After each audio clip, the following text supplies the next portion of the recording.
Welcome to Middleweight Politics, political analysis for the independent voter. I am one half of your co-hosting duo, Dan Sally. I'm Shawn Griffiths. And if you are tired of picking between the lesser of two evils, and if you are tired of news presented in only red and blue, welcome home. Because every week we discuss the structural issues driving dysfunction in Washington and what we can do to fix it. Now, you might remember how, in the run-up to the most recent presidential election, questions about whether Joe Biden had the physical and mental capacity to serve another term swirled about his candidacy. Well, go figure. It turns out the same guy who said we finally beat Medicare in a nationally televised debate showed signs of fading much earlier, huh? Last week, stories emerged that Biden had begun to exhibit signs of cognitive decline as early as 2022, raising the question as to how he ended up the party's nominee again and whether the safeguards to ensure the president is actually able to do the job are sufficient. We're going to explore that in today's episode. But first, Shawn, I'd like to start with our typical PSA, which is that, when you and I founded this podcast, we did it because we both had a shared belief that the two-party system was just not working for Americans. And we also knew that we weren't the only two people, right? Oh, right. Yeah. And so one of the things we've been really happy about has been the level of growth we've seen. The number of people who've been listening to the podcast, number of people who've been commenting on us on YouTube, TikTok, and so on. One of the things we've noticed, though, is that a good chunk of you aren't subscribers yet. So right now, only about 30 to 40% of the folks listening to this podcast are subscribers. So if you're a return visitor, I have one favor to ask. Go ahead on your device right now and click the subscribe button. This will ensure you get episodes as soon as they're released, and it'll also help us appear in front of more people like you on podcast platforms. And if you're feeling extra generous, be sure to share this with anybody you think might like it too. We really want to turn this into a platform for meaningful change, and it starts with getting the word out to more people such as yourself. So that's the end of the PSA. One other note after that PSA, Shawn, is one of my favorite comments on social media came up this week. It was by YouTube user Kaiser Chan 4683, who said about our last episode, another day, another radical centrist banger. And I got to tell you, man, like if every week we can put out a radical centrist banger, yeah, I think we've done our job. That is exactly what we're aiming for right there. That's it. Yeah. I think I'm changing the intro just to radical centrist bangers. I think that's golden. So thank you, Kaiser Chan 4683. Whenever we get t-shirts printed, you've got one. All right, let's move on to the main story here, which is Joe Biden. He's back. So to reiterate what I said at the top, for pretty much the entirety of Biden's presidency, we have heard claims primarily from the right that he had dementia or was otherwise in some state of decline. And lo and behold, they were actually right. So last week, an excerpt of an upcoming book written by CNN's Jake Tapper and Axios reporter Alex Thompson in The New Yorker described a number of behind-the-scenes episodes where Biden was disoriented and just didn't know what was going on. So one of the anecdotes cited was at a fundraiser in Los Angeles where Biden didn't recognize George Clooney, which is odd because he's worked with George Clooney a number of times over the years. And secondly, it's George Clooney. Right. Right? Right. I mean, come on. Like George Clooney could walk into just about any nursing home and get at least 90% of the people there to recognize him. Even if you don't recognize him by name, you're going to recognize him. Like I was listening to a podcast where someone referred to George Clooney as the guy from ER. You still recognize him, even though you didn't get his name at first. So, Hmm. right. Yeah. Yeah. Also, worst Batman ever. Now, at the same fundraiser, Emily Favreau, she's a longtime Democratic consultant. She was so alarmed by Biden's appearance in front of donors that she said, and this is in quotes, I wanted to make everyone stay in the theater and say, no one's going anywhere until we have a plan because this can't be it. Hmm. Right. Right. So, the thing I just want to stress as we go through this, these are Democratic activists. Yeah. These folks are on Team Blue. Right. And in the run up to the election, they saw a clearly diminished Joe Biden. And in my mind, there's a ton of blame to go around here. And I, again, I am not a fan of both sidesing it. Yeah. But in this case, I think there is clear blame on both sides. Now, Democrats, their culpability is obvious, right? They actively covered up Joe Biden's state. Yeah. They actively suppressed criticism and primary challenges and really kept Biden's age and Biden's competence out of the debate.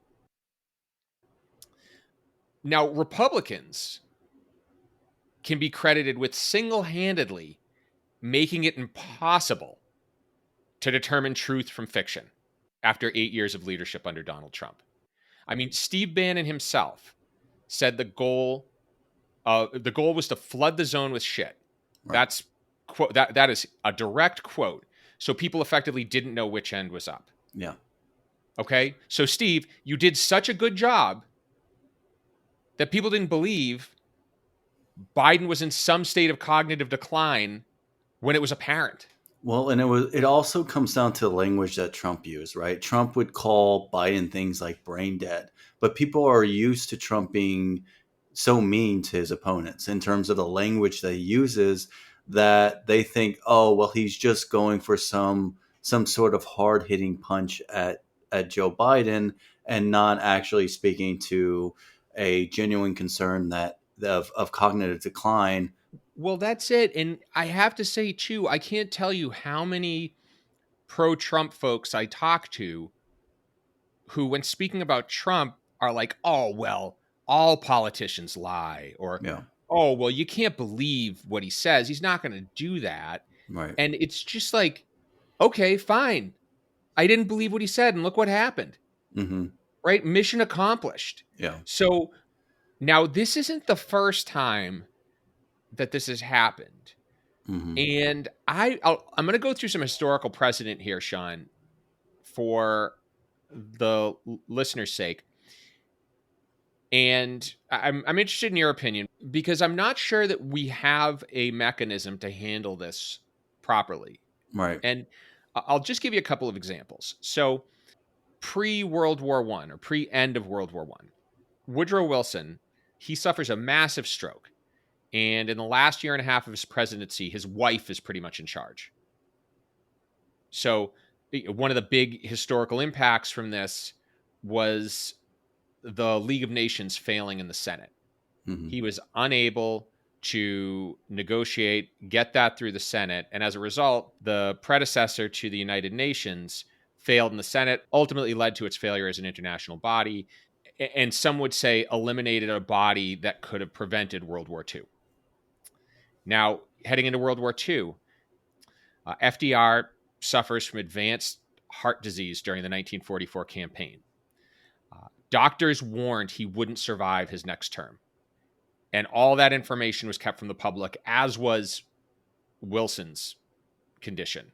Hmm. Now, the decision to replace FDR's VP, Henry Wallace, with Harry Truman was actually due to the fact that the party knew Truman would serve out part of FDR's term and felt he was more stable.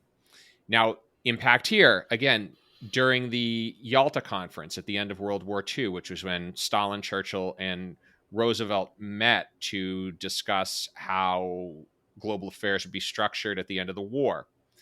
FDR was visibly frail, didn't seem fully present, and there are theories that this weakened his position in post-war negotiations, especially with the Soviet Union. And it also meant that Truman entered the office entirely unprepared to make some very important decisions.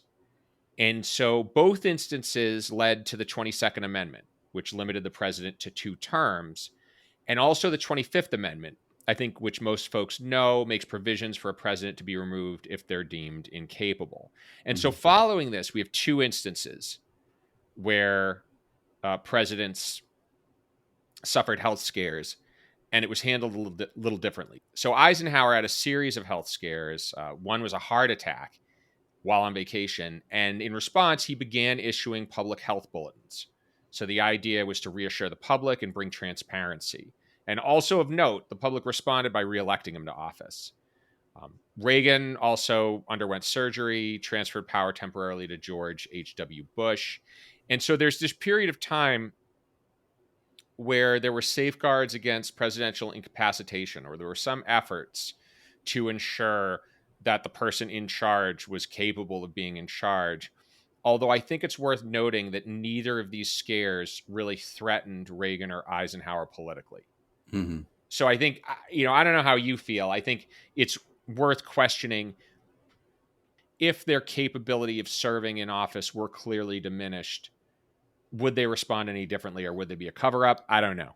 Yeah, it's hard to speculate on how things would have been different if things were worse for the candidates back then. Conjecture doesn't really get you anywhere. However, I will say when you look at modern examples, it does seem like the party's interest to stay in power or to save face is being put in front of transparency to the American people. I mean, again, we saw this with Biden and the cover up of his own decline. We saw it with Trump in his first term with his COVID diagnosis. These things can make a president who is already at that age where his health is on the mind of people just because they're in their late 70s going into their early 80s. It's going to make them look feeble and weak, and that jeopardizes the party's position in an election. And I feel like that is being put in front of being truthful to the American public. Yeah, well, absolutely. And I think it's worth noting, too, during Trump's COVID scare, he refused to transfer power. Yeah, So he could have put Mike Pence in charge right. and refused to. And of course, we learned after the fact that his condition was far graver than initially thought. I'd also say this isn't exclusive to the presidency either. And this is a recurring problem we're seeing now, Yeah. right? So, a couple of examples. John McCain, who was diagnosed with, I'm going to butcher this one, glioblastoma. Sounds right. At any rate, it's a type of cancer known to cause cognitive changes. And so I don't know if you remember during a hearing before the Senate Intelligence Committee with James Comey, McCain was confusing investigations into Hillary Clinton and Donald Trump, referred to Comey as President Comey. Some have theorized that his vote against the Obamacare repeal was due to this. Mm-hmm. I personally think he just hated Trump. Yeah. That's my own thought there. And then there's Dianne Feinstein,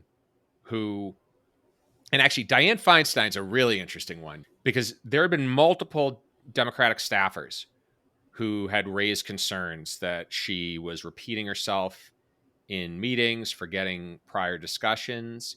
And during the confirmation hearing for Amy Coney Barrett to the Supreme Court, Feinstein asked Barrett the same question about the Affordable Care Act multiple times, almost word for word, to the point where Barrett thought that she was asking for clarification on her answer. But I think the final instance of this with Feinstein, and the one I find most interesting, is that she was hospitalized for shingles in February of 2023, out of office for 3 months, and she held up Judiciary Committee votes, which prevented her own party from advancing nominees. Right? And then when she came back and was asked about her absence, she snapped at the reporter who asked the question and said she had been there the whole time. So it goes without saying the system is just working great. Yeah. Yeah, I know, looking at social media this week, I've seen Democrats get angry at Jake Tapper get angry that the media continues to report on this. The way that they got angry during 2024, that they're questioning why are we having these articles that focus on Biden's decline and not more articles on Trump's decline. And the answer to that is, one, it's because the party was actively covering it up with Biden. With Trump, it's on display all the time, regardless of how you feel about what he says. Whatever he does say, it's there for the public to report on, and it's there for them to see. Like, everyone saw him call Mattel a country, right? We all saw that. But with Biden, there was an active attempt to hide it from the public. You know, he wasn't making so many public appearances. The party was trying to suppress legitimate candidates who had brought up this very thing as a reason why they wanted to run and challenge his nomination and not hurt their party. That wasn't their intent. It was to help their party Yeah. and to avoid what would have ultimately, in my opinion, have been an embarrassment in the election. I know Biden has come out and said that he still thinks he would beat Trump. No, no, he wouldn't have. No. No. Okay, so Trump may say some questionable stuff, but he hasn't gotten any worse. Yeah, Like, he's the same guy he was 8 years ago. So he was wrong then, he's wrong now. And I think this whole tendency to get mad at the people issuing legitimate critiques is part of the problem with the party. I mean, to be frank, it's endemic with both parties. yeah, But we're talking about Biden here. I mean, the fact that even now the Democrats would defend him yeah, is just bizarre. And then I have to say this too. The day after the debate, Barack Obama puts out a tweet to the extent of, we've all had bad nights before. Like, come on, dude. yeah. Come on. You know, to me, this really does speak to how the Democratic Party has gotten into this position where they just refuse to learn from elections in the past, and they refuse to hold themselves even accountable for the actions they take. And when it comes to Biden, it was actively covering up his decline. And that's why whenever I would talk to a Democrat about why it's important for the media to still be covering this is why. It's because it's a trust issue. Right now, the Democratic Party, more than the Republican Party, I would say, has a trust issue with the American people. And this was brought up in a Politico article where Rep. Joe Cunningham out of South Carolina, a Democrat, said, how are we going to go into Iowa? How are we going to go into South Carolina? How are we going to go into these early presidential election states? Look voters in the eye and say, hey, you can trust us that we're going to be upfront with you. Yeah. And you can trust Trump for sure. Like, you have to, I mean, right? I mean, you could trust Trump to be Trump. You could Absolutely. I mean, there is nothing surprising about Trump. Right. Gets an airplane gifted to him from Qatar and takes it, Mm-hmm.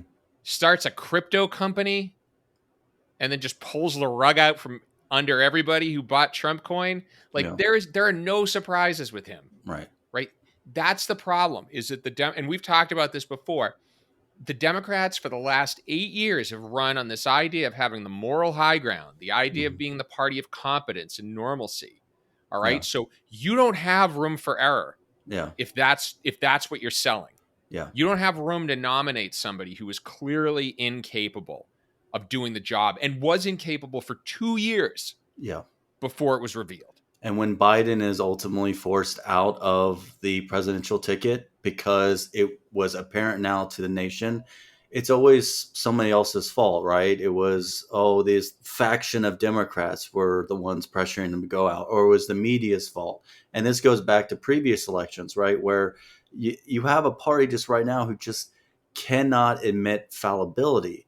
Back in 2016 when Hillary Clinton lost, right? It was Jill Stein, right? It was third parties that spoiled it for her. At no point did the party say, "Hey, what could have Clinton's campaign have done better? And what could the party have done better to convince voters to vote for them?" And this is the thing, is that Democratic voters and left-leaning voters are screaming Mm, for what they want, right.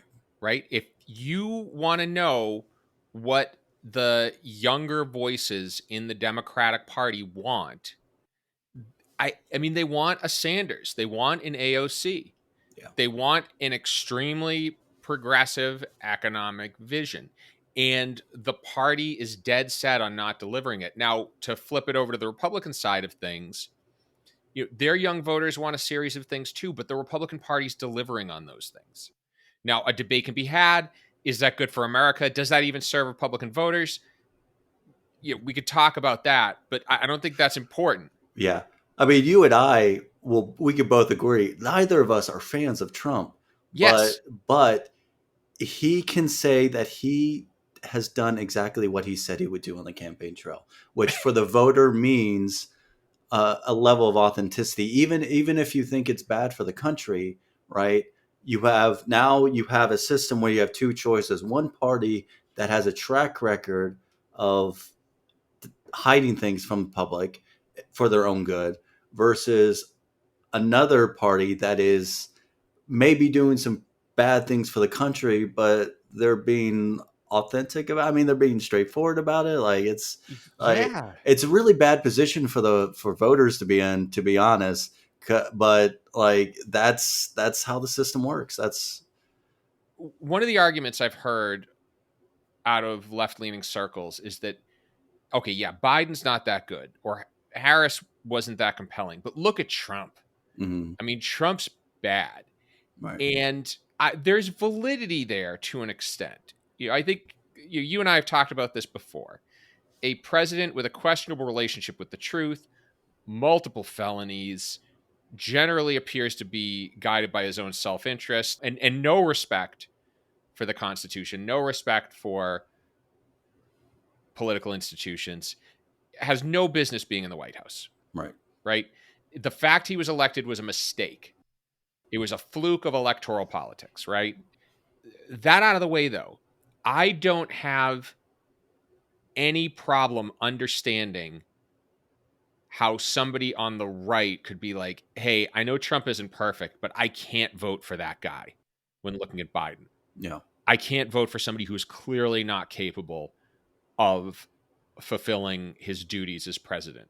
And Right. I think if you're on the right and you're hearing this, you have to admit that somebody who supported Biden was thinking the same thing. I mean, I Yeah. said it before, I would vote for a dead Biden over Trump any day of the week because I think he's that bad.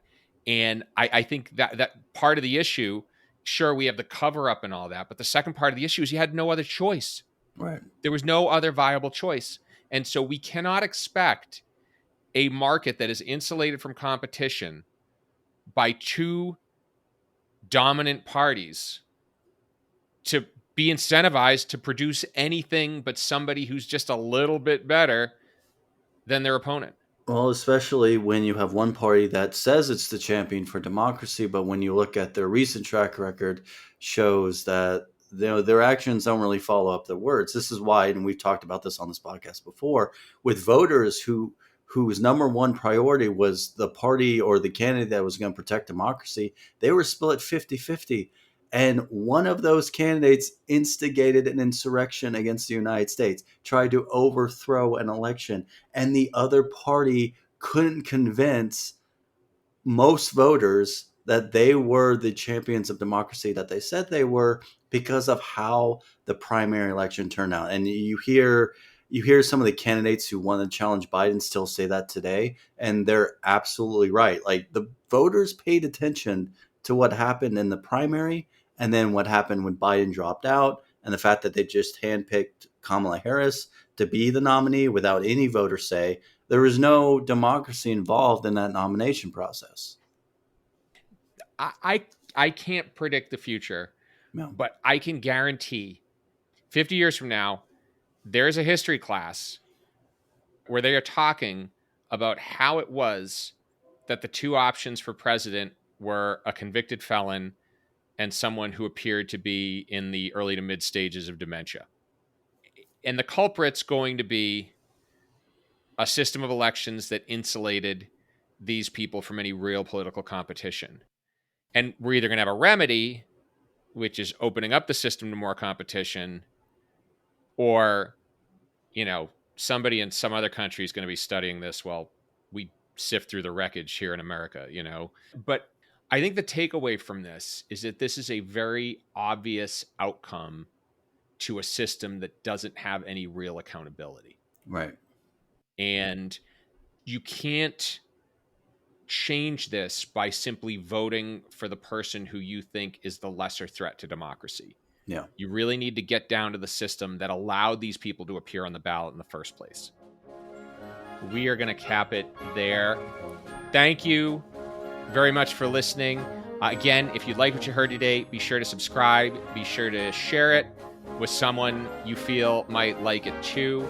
The music you are listening to is courtesy of the U.S. Coast Guard Band. Be sure to come back next week for another radical centrist banger. Thank you for listening to Middleweight Politics, and stay purple.